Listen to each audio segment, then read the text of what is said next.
Okay, so now we'll start with your another new topic, that is your amino acid structure and properties. Okay, and their reactions also, how they are showing the reactions. Okay, do you have knowledge on amino acid? What are those amino acids?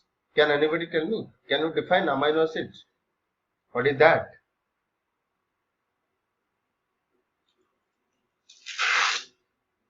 What is amino acids? Anybody?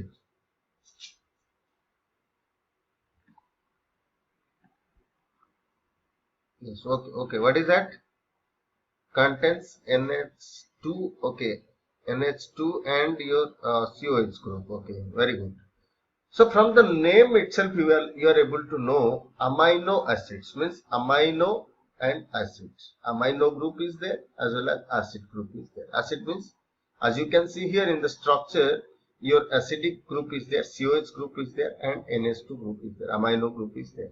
Okay, so that is why it is called your amino acids. Okay, now we'll see.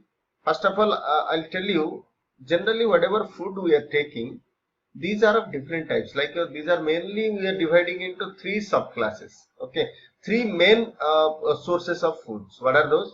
Either they may be carbohydrate, which is major source of energy, which are giving you energy. Lipid, okay, which has principal energy reserve, we can reserve it. Okay, then proteins, these are energy required for your growth and cellular maintenance. Okay, so these are the main food materials where day to day life we are using: carbohydrate, lipid and proteins we are taking. Okay, then amino acids and proteins, I'll tell you what are those. Okay, and amino acids are the building units for your proteins. Okay, generally, as I told you, proteins consist of amino acids linked to peptide bond. So they are linked with your peptide bond. As in case of your carbohydrate, how they are linked? Can you tell me? All the monomers, how they are linked with what bond? Can anybody? In carbohydrates, all the monomers or monosaccharides, they are linked with each other through what? Through which bond? Like here it is peptide bond. In carbohydrate, which bond that is? No?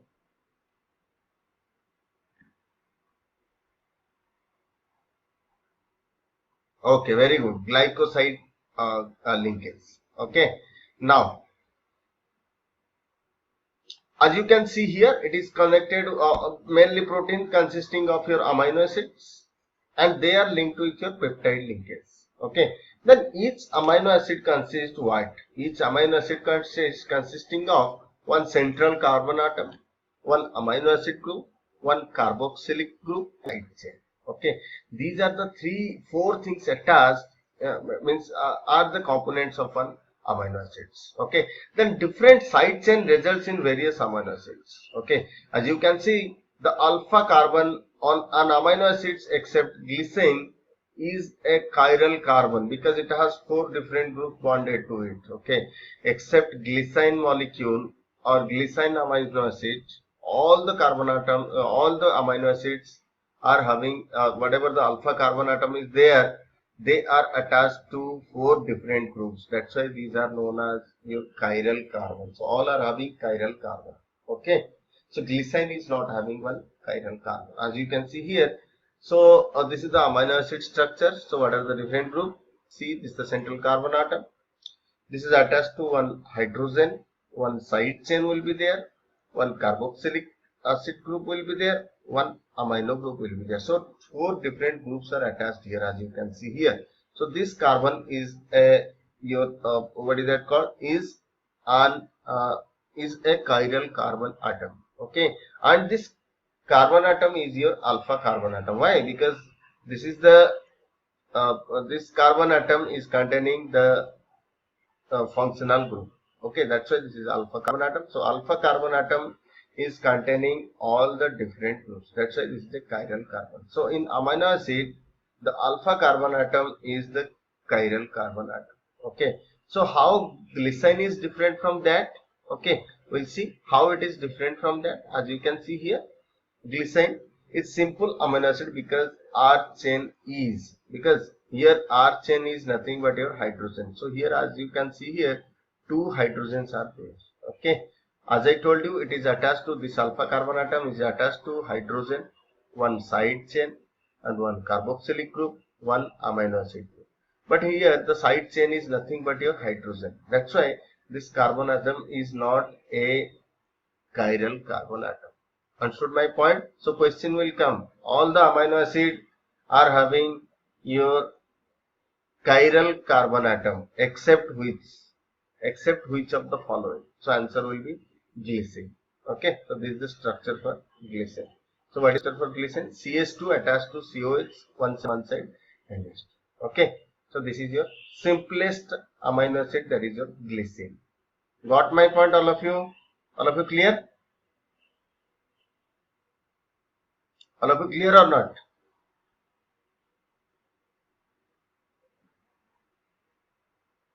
Okay. Now we can say another amino acid is there, that is your proline. Okay, what is the name? Proline.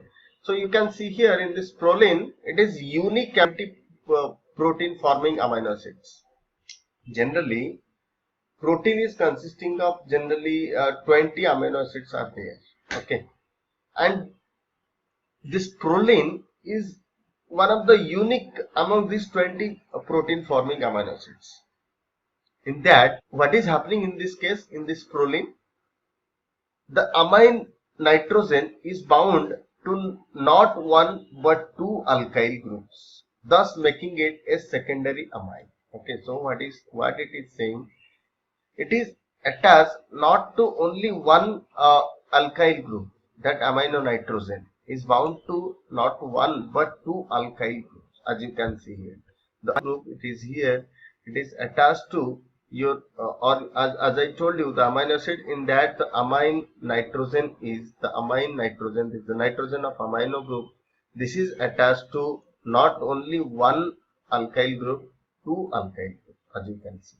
So here it is attached to this alkyl group. That's why this is known as your secondary amine.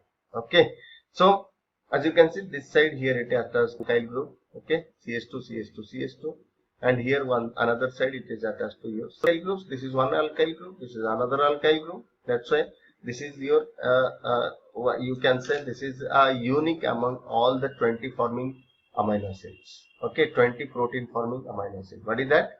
Proline. Okay, so you can remember, proline is the only amino acid which is attached, in which case the amino group nitrogen is attached to two different alkyl groups.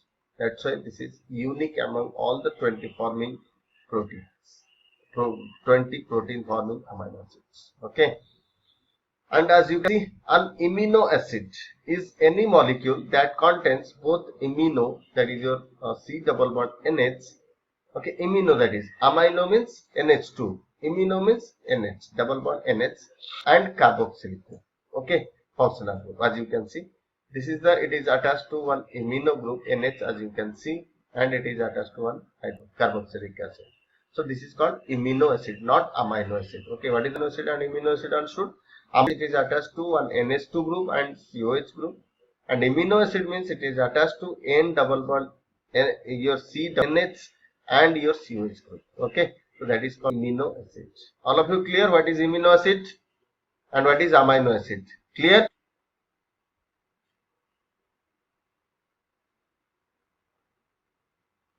Yes. Now we'll see.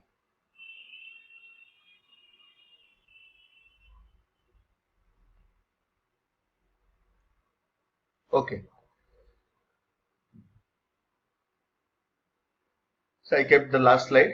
Want to write something? Okay. When it will be over, you can you just tell me. Okay. Right. Now, essential amino acids. So amino acids, these are differentiated into two types. One is essential, one is non-essential. Okay. So essential amino acids, how many types? We'll see. Okay. As you can see, required in diet. Essential amino acids means these are essential for your body, and these are required in diet. Okay, and humans incapable of forming requisite. So these cannot be synthesized inside your body.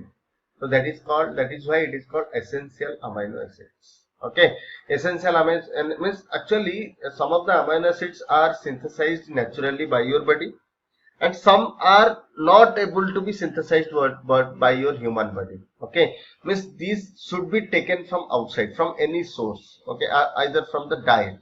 Okay, so those you need, you are not able to form or you are not able to synthesize. So those are called your essential amino acids, and these should be means these will be provided by the diet only. You can get it from the diet only. Okay, and what are those? These are arginine, histidine, isoleucine, leucine, valine, lysine, methionine, threonine, phenylalanine, and tryptophan. Okay, these are the amino acids which cannot be synthesized by your body. Okay, if you want to write, you can write all this: arginine, histidine, isoleucine, leucine, valine, lysine, methionine, threonine, phenylalanine, tryptophan. Okay. Next, non-essential amino acids in humans. What are the different non-essential amino acids in humans? We'll see. Non-essential means what? Not required in diet. These are not required for your body. These are not required in diet because already it is present in your body. Okay. So what are those? Alanine, asparagine, aspartate, glutamate, glutamine, glycine, proline, and serine. Okay, proline, as I told you, what is the important feature of proline? Anybody can tell? What is the importance of proline? What is the uniqueness of proline? Can anybody? What is the uniqueness of proline? How it is different from others?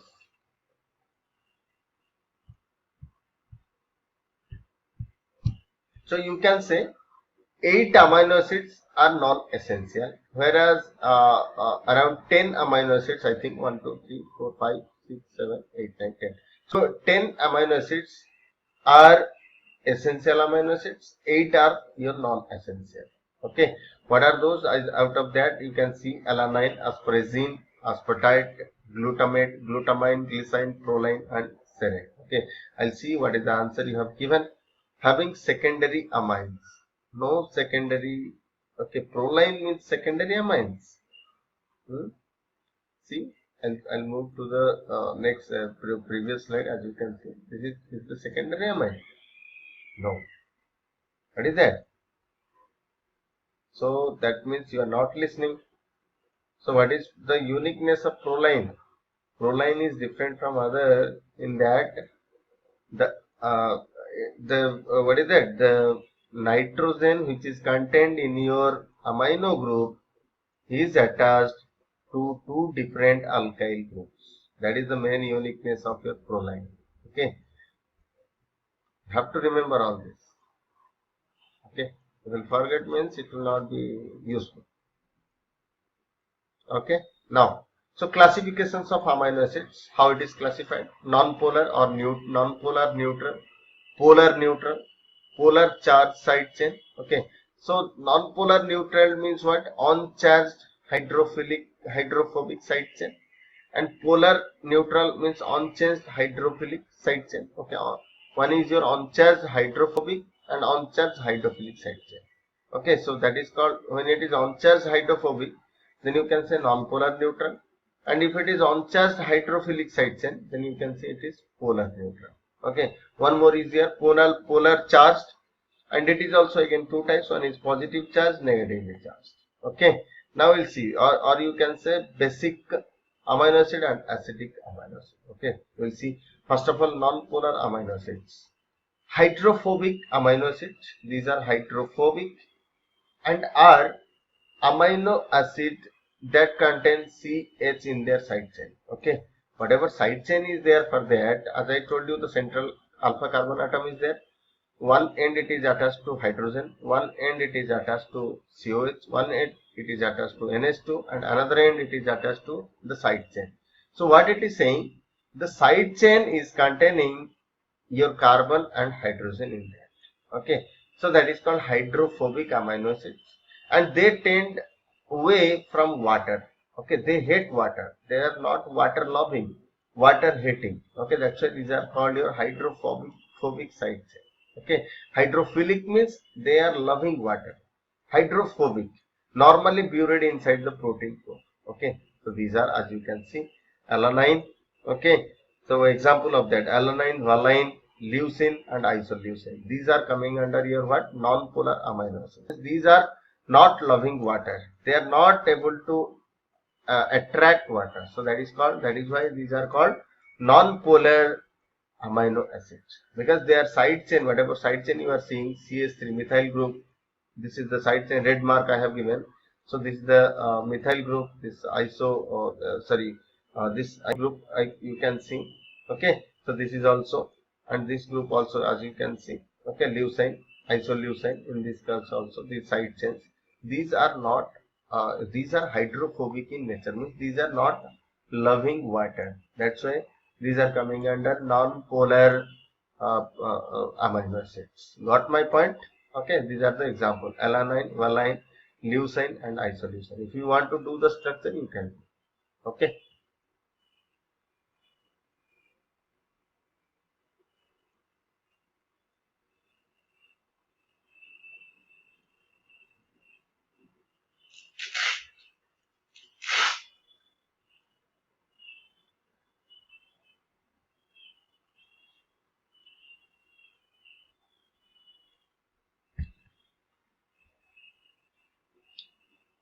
Okay, then we'll see polar amino acids. These are called your hydrophilic or love water. These are having side chain which is hydrophilic in nature, and they love water. Okay, and tend to found on the surface. Okay, they are found on the surface, whereas the non-polar solvent, as you can say, they tend away from water. Okay, and they are normally inside the protein core, they are available. In case of polar amino acid, as I told, these are hydrophilic in nature, love water. They will ask you. Okay, so question will be coming like that: polar amino acid, the nature of polar amino acid is hydrophobic in nature, hydrophilic in nature, or amphiprotic in nature, or none of the above. Can anybody? Polar amino acids.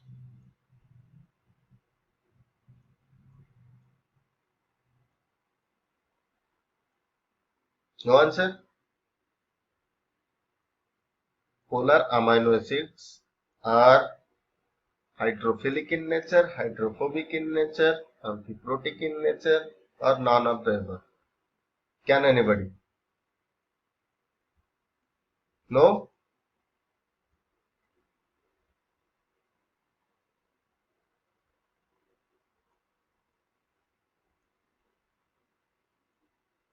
Okay, hydrophobic. Very good. So as you can see, these are the example of this one. Okay, asparagine, histidine, serine, cysteine, threonine, glutamine. So these 6.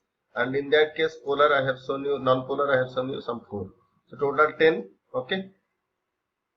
So these are the polar amino acids. Okay.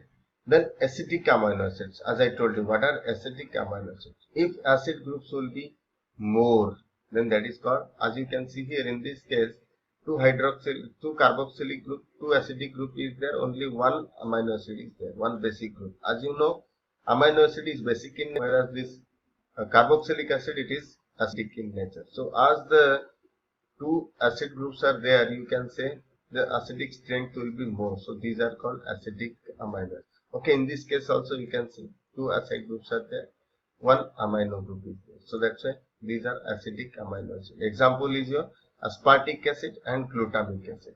Okay, what are the example? Aspartic acid and glutamic acid. Okay, basic amino acids, these are, as you can see, basic means the amino group will be more, acidic group will be less. As you can see, only 1 acidic group is there here, no other acidic group. One amino group, you can see here 1 amino group, here another amino group. So amino groups are more than that of your acidic group. So that's why you can say this is a basic amino acids. So example is your lysine and arginine. Okay, lysine and arginine. As you can see in your arginine, 3 amino groups are there, but only 1 or 1, 2, 3, four amino groups are there, only one acidic group is there. So this is basic in nature. Okay, arginine. Okay, lysine and arginine. Okay, question will come. Acidic amino acid, you have to remember this one: aspartic acid and glutamic acid.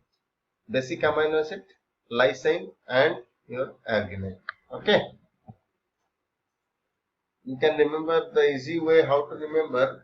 Lab means L for lysine, A for arginine, B for basic. Okay, basic amino acid. So you can remember like that. Lab, LAB. Okay, and here also you can remember acidic one as your AAG. Okay, that is also. Okay, AAG or AG. You can remember AG. AG means your acidic amino acid, aspartic acid and glutamic acid. AG and LAG. Okay, remember LAG and AG. Okay, so these are some of the acidic and basic example as you can see. Okay, structure of all the amino acids I have given here.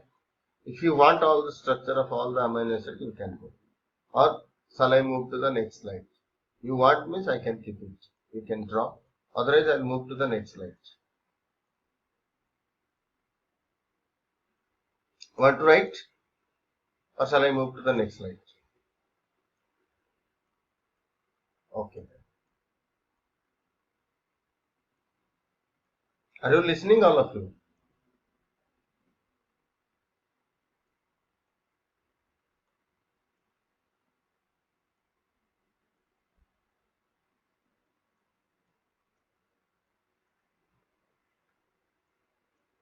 Okay, so you don't need the previous slide.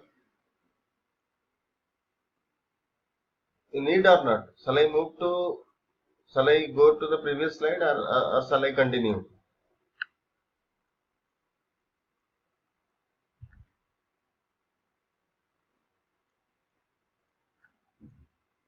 Okay, all the structure you have written. This is all the structure you have written.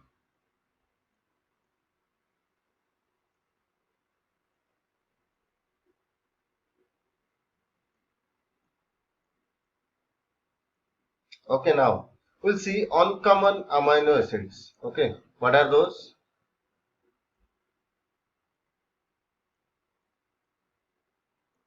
Okay, then uncommon amino acids, collagen and blood clotting proteins. Some blood clotting proteins are there also. Okay, and collagen fibers, collagens are there. These are uncommon amino acids. Okay, that's why I told you total 20 amino acids. What are those? Okay, 10 are essential. Okay, then your 6 as you have said, 8 are your non-essential. These 2 are uncommon amino acids. So 20 amino acids are there. Collagen and blood clotting proteins. Ionization, as you can see here. Okay, in acidic pH, as you can see. Okay, at acidic pH, how they are ionizing. Okay, COH, it is ionized to give your CO minus and H plus, and again it is giving your, as you can see here, this again H plus is going from here to NH to CH to CO minus. So this is your glycine molecule. This is a glycine molecule. So how glycine molecule at different pH, how it is means at different range, acidic range or neutral range or your alkaline range, how they are behaving. As you can see in acidic pH, the carboxyl group is protonated and amino acid is in the cationic form. Okay. So what it is saying, the carboxylic group is protonated. Protonated means what? They are giving a proton. Okay. So in that case, the amino acid is in the cationic form. Cationic form means what? Cationic form, protonated means they are gaining some hydrogen. You can see in acidic range. So in acidic range, they are gaining protonation, protonated. So they are gaining one proton, and what is happening here? You can say positive charge is increased here. So it is present in your cationic form. Okay, cationic form is cathode ion. Cathode is negatively charged. Which ion will stay near to cathode? Positive ion. So it is positive in charge. You can see positive charge is there. So in acidic range, it will be in cationic form due to protonated form or due to protonations. Okay. In neutral pH, what is happening? In neutral pH, the carboxyl group is deprotonated, but the amino group is protonated. The net charge is 0. Such ions are called Juiter ions. Okay, so this is a Juiter ions, as you can see. Okay, so this is a Juiter ion.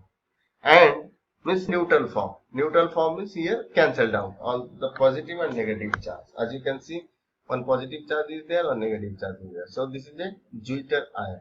But in alkaline pH, what is happening? The amino group is neutral. So NH2 and the amino acid is in the anionic form. Okay, anionic form is negatively charged. So you can see it is a negatively charged. Understood my point? How it is ionized? So any amino acid in your acidic range, it remains in cationic form. In a neutral range, it remains as Juiter ion, and in basic range, it remains as anionic form. Got my point? So right now, can I ask one question?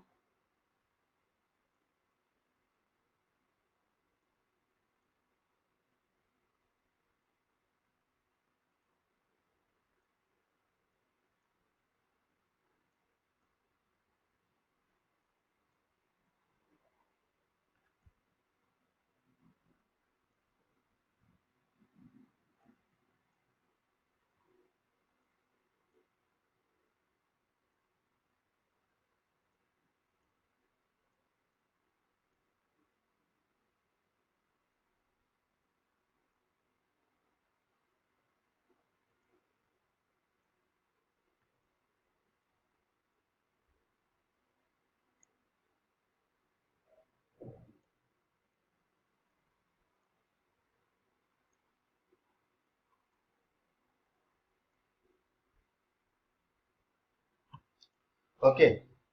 Shall I ask one question? Okay. Just answer me. The amino acids, the amino acids in neutral pH remains as cation, anion, Juiter ions, and none of the above.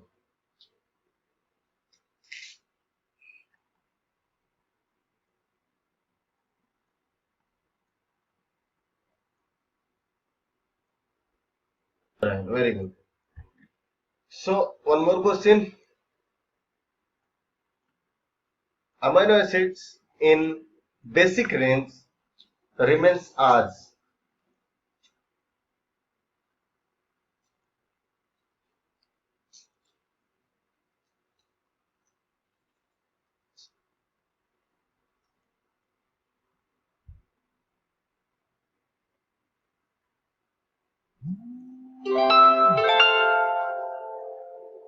my question you are not able to understand. In basic range, amino acid stays as remains as in basic conditions or in alkaline condition, the amino acid remain as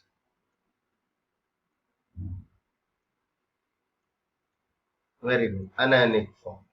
So in acidic range, it will remain as cationic form. Okay. Then I'll ask some question also. What amino acid has the shortest carbon chain in its R group? Can anybody? I want to test your knowledge. What amino acid has the shortest carbon chain in its R group?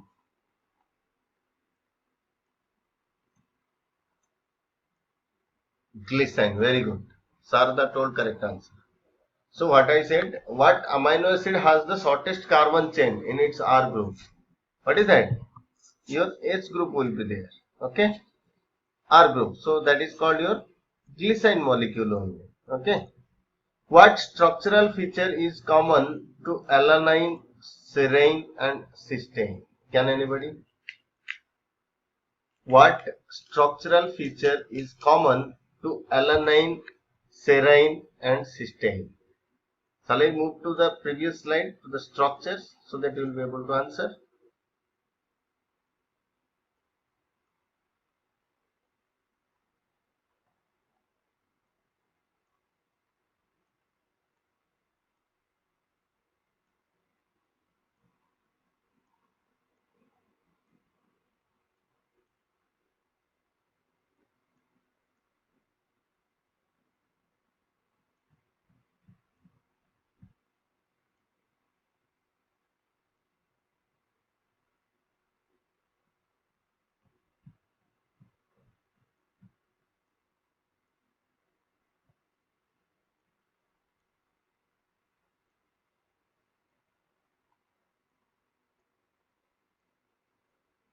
Okay, one CH2 group somebody told.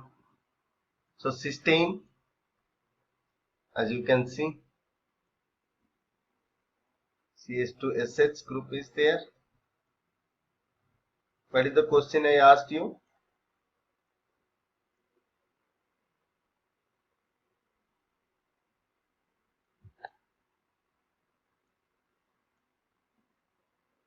Non-essential acids. Okay, that is common thing. Structurally, I am asking. Structurally, how they are similar? Which amino acid? Cysteine. Then what other I have asked? So from here we can correlate. Okay, cysteine, alanine, and your serine. Okay, what are those? As you can see, cysteine, the serine is there, cysteine is there, and alanine also there. Alanine, where it is? You can see alanine. Okay, this is the alanine. See the structures. These three structures. Alanine is there. Okay, then serine is there, and cysteine is there. As you can see. What is the common in that? Common is that the alpha carbon atom is attached to only in the side chain only they are changing. How they are changing? What is the common? So the side chain, that is, here it is attached CH3, here it is attached CH2OH. Okay, and in your cysteine it is attached to CH2SH. This is the main difference between the side chains only changed, whereas these are common. Okay.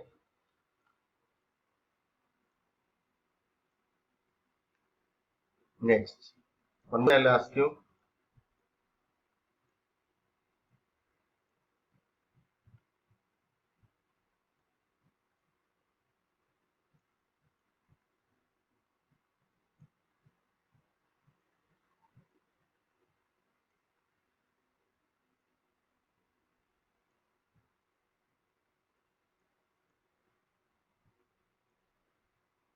Okay. Which amino acid has the longest chain of carbon in its R group? Can anybody? Which amino acid has the longest straight chain of carbons in its R group? R group means side chain group. Okay, tell me.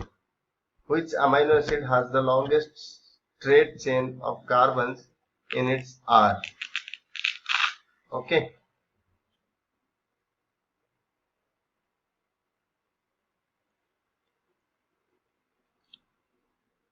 So similarly, you have to prepare, you have to remember the structure of all the amino acids, and you have to prepare for the exam. Okay. Next. So answer, you can see all these have single carbon in their R groups. One more is answer is which amino acid has the longest straight chain carbon in its R group? As I told you, lysine, it has 4. Okay, leucine and isoleucine also have 4, but their chains are branched. Here the chains are branched, leucine and isoleucine, but lysine it is having 4 carbon chains, straight chains. Okay. Then on one more question, what R group structurally feature is common to phenylalanine, tyrosine, tryptophan and histidine? All have rings, all 4 have rings that are attached to the core via CH2 group. Okay, this is the main similarity between these amino acids. Okay, then what structural feature is common to isoleucine and threonine? What are the most common thing between this isoleucine and threonine? Both have one asymmetric carbon in their R group. Okay, both are having asymmetric carbon in their R group. You have to remember all this. Isoleucine and threonine. How these are similar. Okay. Now stereochemistry of amino acid we'll see. Stereochemistry means how they are showing the different isomerism we'll see. Okay.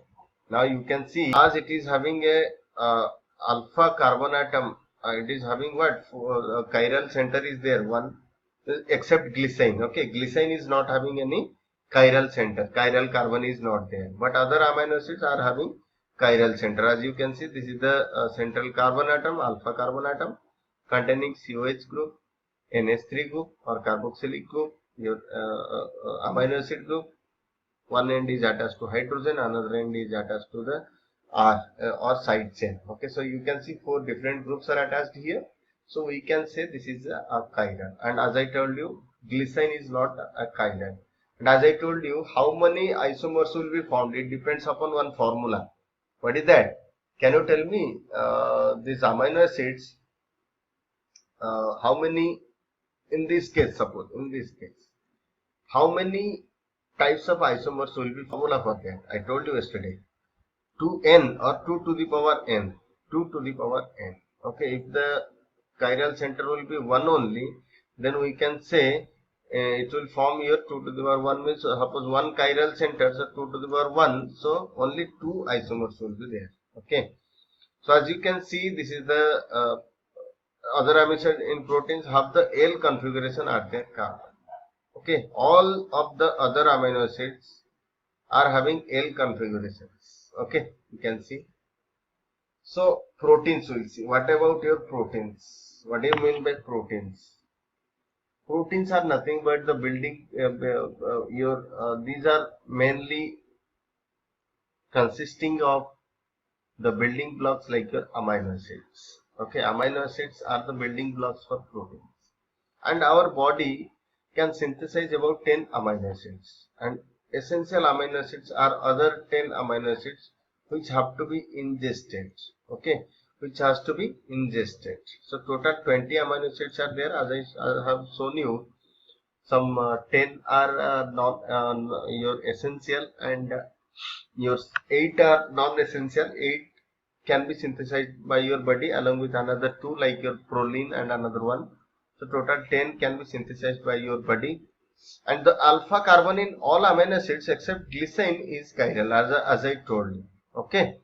And the 2 mirror images are called enantiomers. If enantiomer means what? If structurally they are similar but they are mirror image to each other but they are not superimposable. Okay. And chiral carbon atom can rotate the plane polarized light. So proteins, this is the amino acid as you can see. Okay. So this is the mirror image of each other. So this is the L form, this is the D form. Levorotatory form, this is the D form, dextrorotatory form. Okay. Now, so both are mirror image of each other. Okay. Now,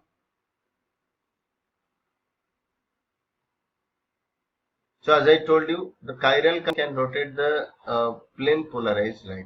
As you can see, this is the okay unpolarized light. As you can see, it is going through polarizing filter. It is becoming polarized. Then that polarized light is passing through the optically active solution of the compound. So it is able to rotate this light. Okay. And analyzes. So this can be and this is the angle of rotation, how it is rotated. Okay, so this is called your, this is the main characteristics of your chiral carbon atom. Okay, amino acids. So that rotates the plane of polarized light to the left is called a levorotatory. Okay, if the enantiomer or the isomer is able to rotate the plane polarized light to the left, okay, then it is called your what? Levorotatory form. And if it is able to rotate to the right, then you can say it is dextrorotatory. Okay, and enantiomers have identical physical and chemical properties.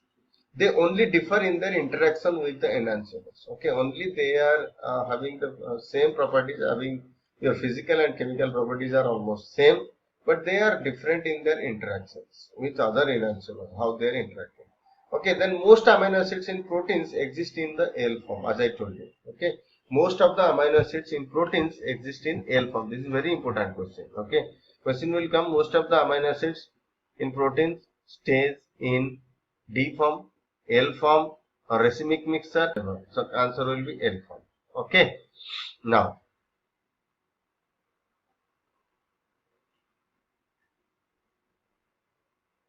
as you can see,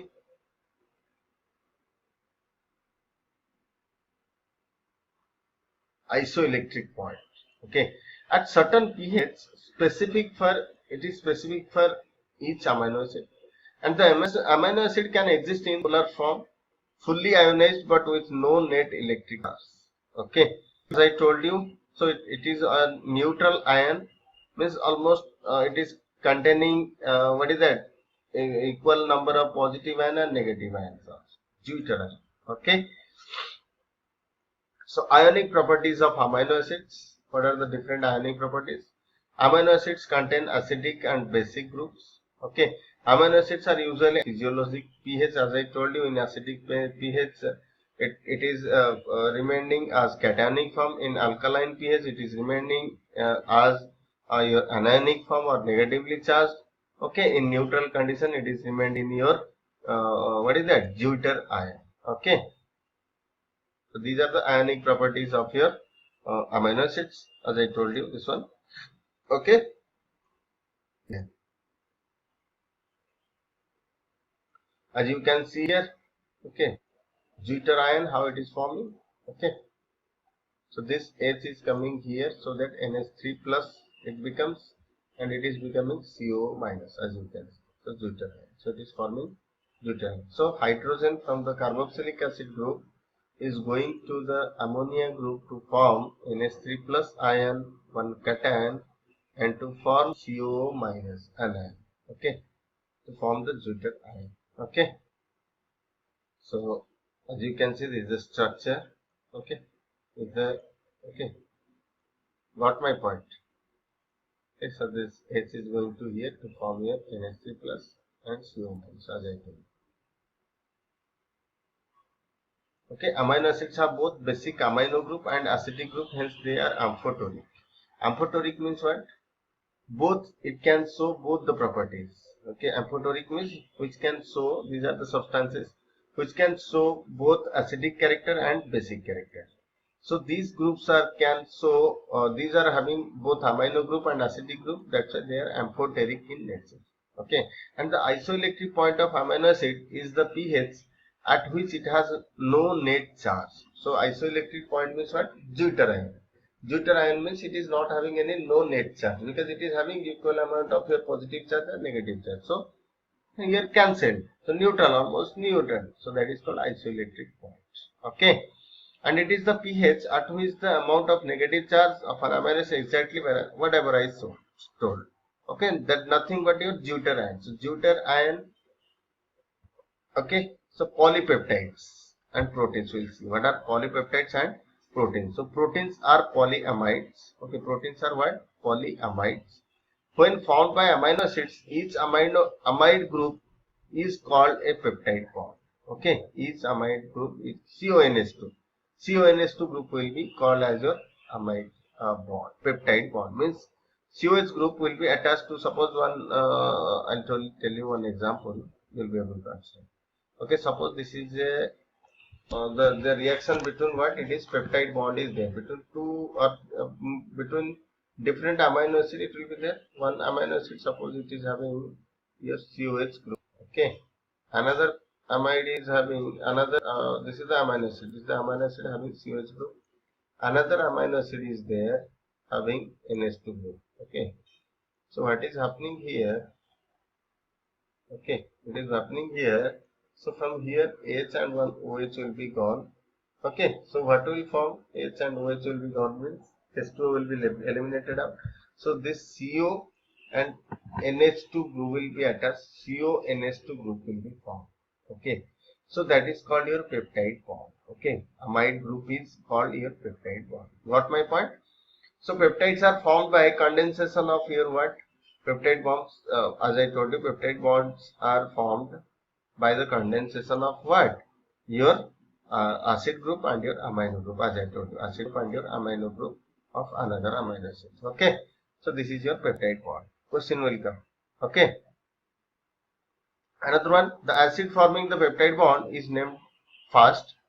And example, if a dipeptide is from alanine and glycine, so that the COH group of glycine reacts with the H2 group of alanine. Okay, and then the dipeptide is called glycyl alanine. Okay, so you have to name first from where the COH group is coming. So from here as you can see, formed from your alanine and the glycine, so that the COH group of glycine reacts with the NH2. A COH group is coming from glycine. That's why the name is known as your glycyl alanine. That peptide bond is known as your glycyl alanine. Right? Because the COH group is coming from glycine, and NH2 group is coming from alanine. So from which amino acid the COH group is coming to form the bond, that should be named first. Okay, so in this case, from glycine the COH group is coming to make bond with the NH2 group of your alanine. That's why the name is becoming like that, glycyl alanine. Okay, now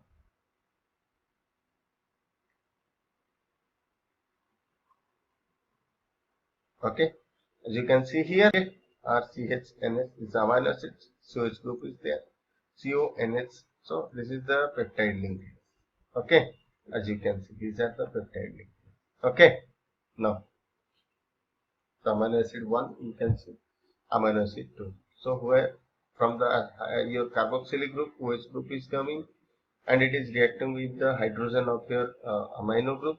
Okay, water molecule liberated out, so it is joined together. C double bond O NH, as you can see, double bond O. So this is the peptide bond, CO NH2. So entire is known as your peptide bond. Okay, clear? Clear or not? Okay.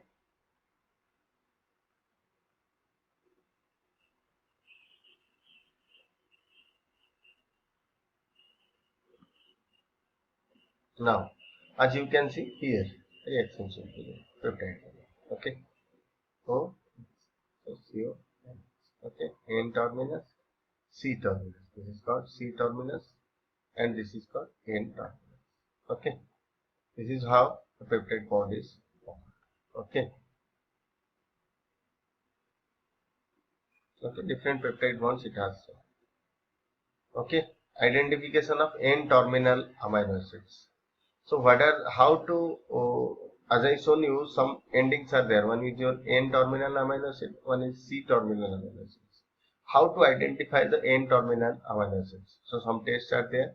One reagent we are using, that is your Sanger's reagent. What is that? Sanger's reagent, 2,4 dinitrofluorobenzene. Okay, 2,4 dinitrofluorobenzene. Okay, or you can use also dancyl chloride also. This is the Sanger's reagent, 2,4 difluoro. Okay, 2,4 difluoro. Sorry, 2,4 dinitrofluorobenzene. Okay, 2,4 dinitrofluorobenzene. Okay, if it is one position, fluorobenzene this is one position, 2, 3, 4. So 2,4 dinitrofluorobenzene. Okay. So how it is showing mechanism, you can see here, protein sequencing. Okay, dinitrofluorobenzene is there. With that, whenever any amino acid is there having N terminal ending, so it is reacting. What is happening? HF is reduced down. It is coming out, liberated out. So NH will be reacted here. It will be joined here. So NH will be joined here. So from here, one HF will be eliminated. So NH will be directly reacting here, as you can see here. Okay. Then what is happening in presence of water? Hydrolysis. What will happen then? Hydrolysis, because of hydrolysis, it will be broken into, or it will be divided into two different amino acids, as you can see here. Okay, so where the breakage is happening, as you can see, R1 COH. Okay, okay, COH. So water will be added, as you can see. I'm just showing you that is very good also. So here, what is happening? This side, it is attached with here one water molecule. Water molecule means here attached to this side, and this side here OH will be attached. So when OH will be attached to this side, as you can see, C double bond O is there, na? So C OH will be attached here. So NH2 will be formed, as you can see. NH2, R2 is there, remains same. Okay, OH is there. Okay, so as you can see, double bond again, water will be added here. One will be there. So this side OH will be attached again. Okay, this side OH will be attached and this side H will be attached. N terminal ending. How to find out? So one will be attached here, another one will be attached here to form three different molecules. This is the use of your Sanger's method. Okay, what is Sanger's method? What is the reagent we are using? Dinitrofluorobenzene. Okay, clear the reaction?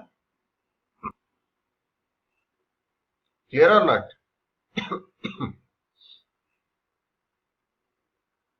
Now polypeptides and proteins.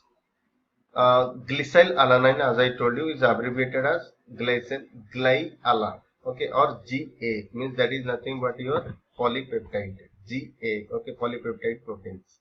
So polypeptides are formed with a large number of amino acids, usually result in proteins with molecular weight between 6,000 to 50 million AMU, atomic mass unit. So having this much of units of amino acids, they will join together to many will join together to form polypeptides.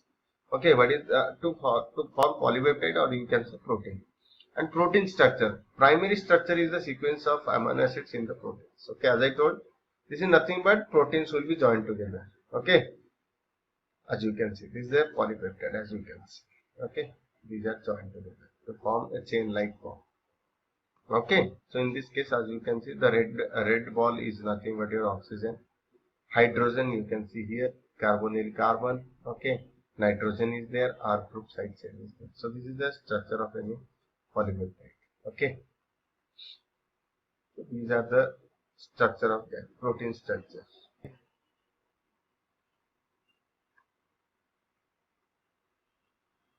So these are the structure. What type of structure they can achieve? For 1 degree, so the linear sequence of amino acids and disulfide bonds. Okay. Second one, the local structure, which include folds, turns, alpha helix, okay, beta sheets held in place, hydrogen bond. 3D arrangements of atom in single polypeptide chain, or arrangement of polypeptide chains into functional proteins, hemoglobin. Okay. So this is the tertiary structure, polypeptide chains. Okay. Similarly, secondary structure also there. Then we will see the qualitative test for amino acids. What are the different qualitative tests for amino acids? Okay, so there are number of tests to detect the presence of amino acids. Yesterday, like I told, for carbohydrates, for amino acids also different qualitative tests are there. Okay, what are those? Okay, as you can see, one is ninhydrin test. Ninhydrin is a reagent, okay, chemical used to detect free amino acids and proteins. Okay. And in this, what we are doing, the amino acids also react with ninhydrin at pH 4. So pH 4 it will react. So we have to maintain the pH 4. And the reduction product obtained means, if this is a reducing agent, ninhydrin reagent, so it will reduce. And what it will reduce? It will reduce to from ninhydrin, then reacts with ammonia and excess ninhydrin to a substance. So blue color will be observed. Okay. So this reaction provides an extremely sensitive test for amino acids. Okay, this is a very typical reaction for amino acids and proteins. Okay, with all amino acid will give purple or deep blue, exception proline gives yellow, not violet. Okay, so in proline it will show it means yellow color rather than the violet color. What is the reason behind that? Because proline reacts with ninhydrin but in a different way. While most ninhydrin tests result in purple color, the proline reaction is more yellow due to substitution of alpha amino group that ninhydrin reacts with carbon rings. Okay. So the alpha, what is why it is happening? Because due to substitution of what? Alpha amino group, alpha position, alpha carbon containing that amino group is there, that will be substituted. That will be substituted by what? That ninhydrin reacts with carbon rings. Okay, so that is why the color is becoming your yellow color. Okay, so as you can see, this is the ninhydrin. Okay, this is the proline molecule. Purple color is obtained, as you can see. Okay, from this NH2 it will be reacted. Means one H will take one OH molecule, water molecule, so it will be reacted directly there. Okay, so as you can see, the purple color is obtained. Okay, Procedure, what is the procedure in nitrogen test? How we are doing? 1 ml of the amino acid solution we are taking, 5 drops of 0.5% nitrogen solution we are adding, and we are boiling for 2 minutes. Then we are allowing to cool under room temperature. Then purple color will be observed. Okay. Then biuret test. What is that? The result of contact of two molecules of urea. So this is a urea molecule. So when two molecules of urea will condense, they will form a biuret. This is called biuret. Okay. Got my point? Okay. So this is biuret. So peptides containing 3 or more amino acid residues form a colored chelate complex with cupric ions. So with cupric ion in alkaline environment, that is environment containing sodium potassium tartarate, okay, in presence of sodium potassium tartarate and with cupric ion they will form a complex, okay, one colored complex they will form, okay. Single amino acids, dipeptides do not give the biuret reaction. Single amino acid, any single amino acid, they won't show any reaction with your biuret test. Dipeptides also do not show. Okay, but tripeptides and larger polypeptides or proteins will react to produce your blue or violet complex. This is the typical reaction which is differentiating between a single peptide, monopeptide to dipeptide, tripeptide.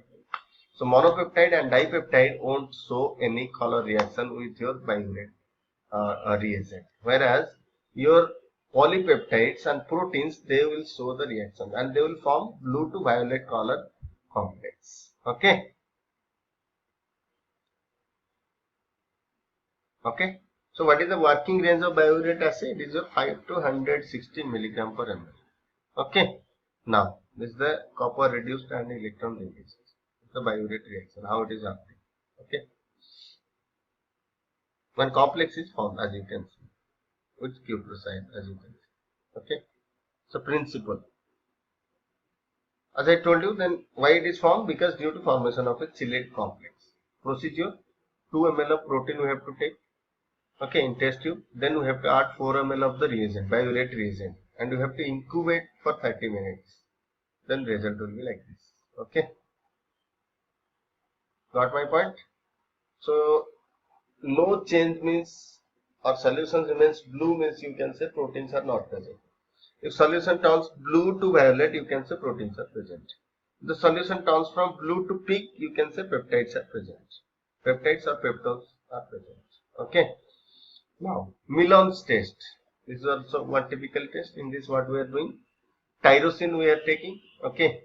One specific for tyrosine. It is specific for tyrosine. Milon test. The question will come. Milon's test is meant for which of the following amino acids?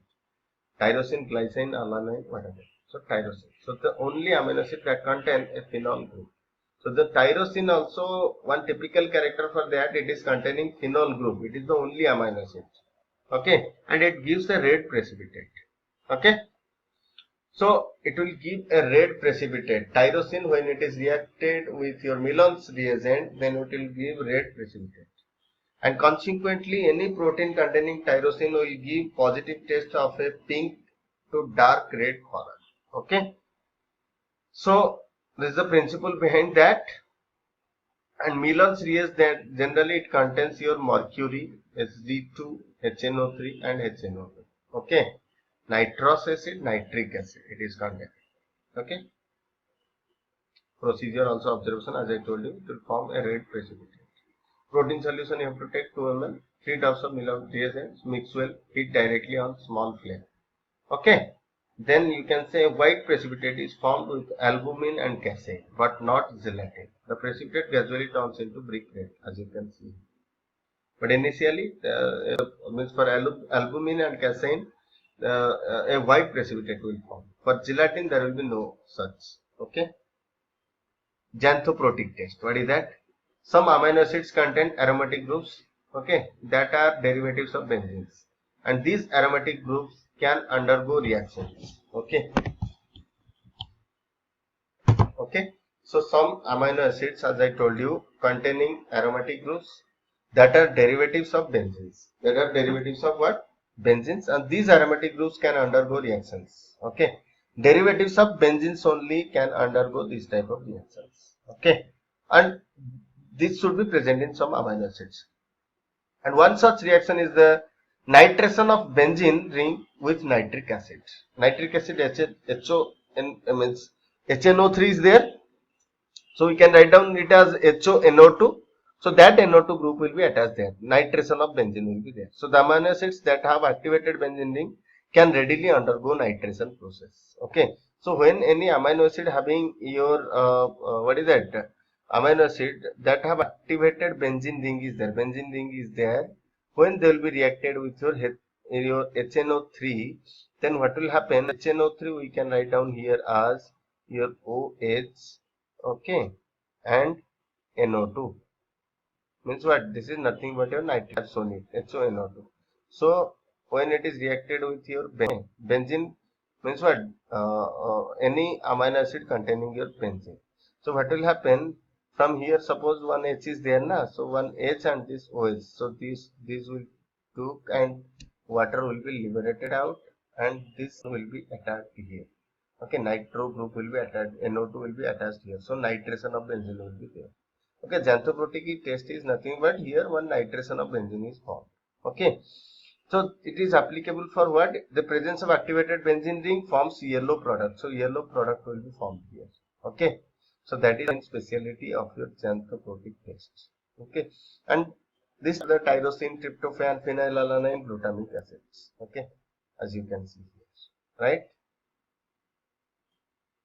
Got my point? Procedure as I showed, 2 ml of amino acid solution you have to take, equal amount of nitric acid you add, then boil over flame for 2 minutes and observe the color. Okay, now cool the thoroughly, cautiously, and run in sufficient 3 ml of NaOH. Okay, observe the color of nitro derivative aromatic. So as you can see, yellow color precipitate. Okay, then Hopkins cool glyoxylic acid reaction. What is that? Specific for tryptophan. Okay, this is specific for tryptophan. Okay, the only amino acid containing indole group. This is having the indole group. This is the indole group. So tryptophan is the only amino acid which is having indole group. And as I told previously, which amino acid is having containing a phenyl group? Can anybody tell me? Typical amino acid or only amino acid which is containing phenyl group? Anybody? No? Only amino acid which contains phenyl group. Okay, very good. Tyrosine. So this is the only amino acid tryptophan which is containing indole group. So when it is reacting with your glyoxylic acid, this is the glyoxylic acid. Okay, COH and COH. The glyoxylic acid, in this case, what is happening? A violet, the indole color rings forms a violet cyclic. Okay, the protein solution is hydrolyzed by concentrated H2SO4 at solution interface. Once the tryptophan is free, it reacts with the glyoxylic acid to form a violet product. So here one violet product is formed. What is the procedure? 2 ml solution we are taking. We are adding Hopkins cool reagent. Okay, means glyoxylic acid. So that one reddish to violet ring is formed. Okay, as you can see here, the ring is the Hopkins cool test. One sulfur test is there. What is that? Protein, sulfur containing protein. This is to know the presence of sulfur group. So in this case, what we are doing, we are adding with one sodium hydroxide base. We are adding. Okay, like your cysteine. Okay, and here cysteine. Okay, in this case, what is happening? Upon boiling with your sodium hydroxide, yields sodium sulfide, and the reaction is due to partial conversion of the organic sulfur to inorganic sulfide, which can be detected by precipitating it to lead sulfide using lead acetate solution. So here one lead acetate precipitate is formed, where what we are doing, the protein which is containing sulfur like your cysteine and cysteine, they are reacting with your sodium hydroxide, boiled with sodium hydroxide, so that they are forming sodium sulfide.